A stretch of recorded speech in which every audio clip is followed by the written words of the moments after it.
सांगलीमध्ये एका कंत्राटदारानं आत्महत्या केली। कामं करूनही थकबाकी वेळेत न मिळाल्यानं आर्थिक विवंचनेतून त्यानं टोकाचं पाऊल उचललंय। ही आत्महत्या नसून सरकारी अनास्थेचा बळी असल्याच्या प्रतिक्रिया राजकीय वर्तुळातून यायला लागल्यात। सरकारच्या लाडक्या योजनांमुळे तिजोरी रीती होतीये का? अशा लाडक्या योजना बंद कराव्या का? असा सवाल सुद्धा उपस्थित होतोय।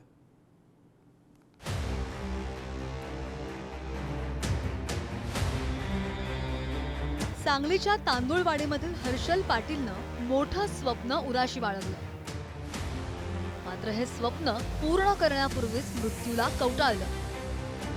यामागचं कारण म्हणजे त्याला मूळ ठेकेदाराकडून 1,40,00,000 रक्कम न मिळणे। हर्षल पाटील हा शासनाच्या मूळ ठेकेदारांचा ठेकेदार। तांदूळवाडीतील जलजीवन मिशन योजनेची कामं त्यानं पूर्ण केली। योजनेच्या कामांसाठी हर्षलवर खासगी सावकाराचं 65 लाखांचं कर्ज, या कामाचे त्याला 1,40,00,000 रुपये येणे होते।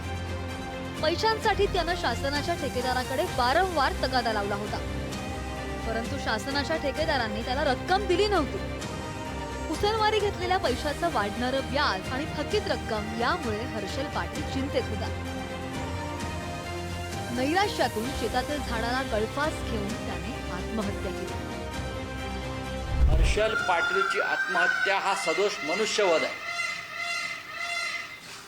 हा सदोष मनुष्यवध आहे। त्याला आत्महत्या का करावी लागली? जलजीवन मिशनमध्ये केलेल्या कामाचे पैसे त्याला वेळेत काय मिळू शकले नाहीत? त्याला कोण जबाबदार आहेत? कोणते मंत्री जबाबदार आहेत? कोणते अधिकारी जबाबदार आहेत?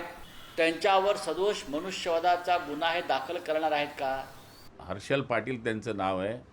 तांदळी तालुका वाळवा इथल्या बाबतीमध्ये ही बातमी आलेली आहे, पण त्यांच्या नावावर कुठलंच काम नाही, त्या योजनेवर कुठलंच बिल पेंडिंग नाही। एखाद्या वेळेस त्यांनी सबलेट काम घेतलेलं असावं, पण त्याची नोंद जिल्हा परिषदकडे नाही। जिल्हा परिषदेच्या शिवूंशी आमच्या कार्यालयातून संपर्क झालेला आहे। मी स्वतः कार्यकारी अभियंत्यांशी बोललेलो आहे, त्यामुळे मला तरी असं वाटतं की त्यांचा या गोष्टीमध्ये कुठलाही संबंध नाही आहे। हर्षल पाटील याने आत्महत्या केल्याने राज्यभरात सरकार विरोधात तीव्र संताप व्यक्त होतोय। कोल्हापूर आणि नागपूरमध्ये ठेकेदारांनी एकवटत प्रलंबित असणाऱ्या बिलांची मागणी केली आहे। कंत्राटदारांनी हाताला काळ्या फिती बांधून सरकारच्या कारभाराविरोधात निषेध नोंदवला।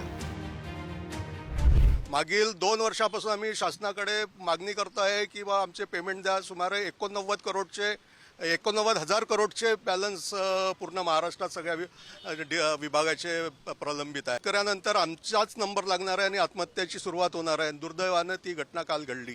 त्याचे जे देयक आहे, जे येणारे बिल आहे, ते शासनाने त्वरित द्यावे। त्याचप्रमाणे त्याचं जे रजिस्ट्रेशन आहे, ते रजिस्ट्रेशन त्याच पद्धतीत त्याच्या पत्नीच्या नावे ट्रान्सफर करण्यात यावे। आमच्या सर्व कॉन्ट्रॅक्टर बंधूंच्या डोळ्यात अश्रू आणणारी ही घटना आहे, कारण अशा प्रकारची घटना परत घडू नये ही आमची शासनाकडे विनंती आहे। कंत्राटदार महासंघाने दिलेल्या माहितीनुसार राज्यात जवळपास 90,000 कोटींच्या कंत्राटांची थकबाकी अजूनही शिल्लक आहे। मार्च 2025 अखेरपर्यंत केवळ 3% रक्कमच अदा करण्यात आली आहे। सरकारच्या लाडक्या योजनांमुळे तिजोरी रीती होतीये का, असा प्रश्न या निमित्तानं उपस्थित होतोय। कंत्राटदारांची थकबाकी: सार्वजनिक बांधकाम विभाग 46,000 कोटी, जलजीवन मिशन 12,000 कोटी, जलसंपदा विभाग 6,000 कोटी, ग्रामविकास विभाग 8,500 कोटी, विशेष निधी विभाग 6 कोटी रुपये, डीपीडीसी आमदार फंड 4,500 कोटी, जलसंधारण विभाग 5 ते 6 कोटी। एकूण थकबाकी 80 ते 85,000 कोटी, जवळपास 80 ते 85,000 कोटी रुपये थकबाकी। राज्यातील एकूण कंत्राटदार अंदाजे 4 लाख, रक्कम अदा 3%, म्हणजेच मार्च 2025 पर्यंत।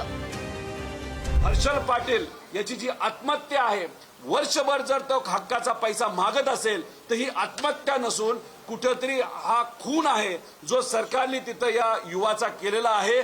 नाहीतर या सरकारवर गुन्हा दाखल करण्याची वेळ खऱ्या अर्थाने आज आली आहे, असं आपल्या सर्वांना तिथं बोलावं लागेल। आमचा संबंध येतो कॉन्ट्रॅक्टरशी येतो। उद्या तू कॉन्ट्रॅक्टर म्हणून काम घेतलं आणि तुला आम्ही काम दिलं, तुझे बिलं येतील तसे आम्ही तुला पैसे देणार। तू ह्याला सब कॉन्ट्रॅक्ट नेमलेला असेल, सब कॉन्ट्रॅक्टरला पैसे देण्याचा अधिकार आमचा नाहीये, त्याला आम्ही काम दिलेलं नव्हतं।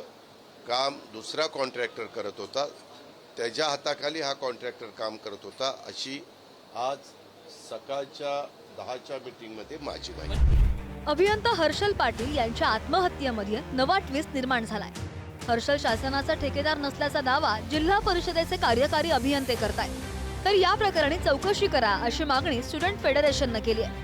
हर्षल अशोक पाटील हे जिल्हा परिषद सांगलीकडे नोंदणीकृत कंत्राटदार नाही आहे. आमच्या अभिलेखानुसार आम्ही बघितलं आहे. त्या व्यतिरिक्त जलजीवन मिशन अंतर्गत कोणत्याही कामाचा कंत्राट त्यांच्या नावाने जिल्हा परिषदने केलेला नाही. त्यामुळे त्यांची या जिल्हा परिषदकडे देयके थकीत असण्याचा काही प्रश्नच उद्भवत नाही. ती छोट्या कॉन्ट्रॅक्टरांची जी येतात त्यांची फसवणूक करण्याचं काम ही मोठी कॉन्ट्रॅक्टर काही प्रमाणात करत आहेत.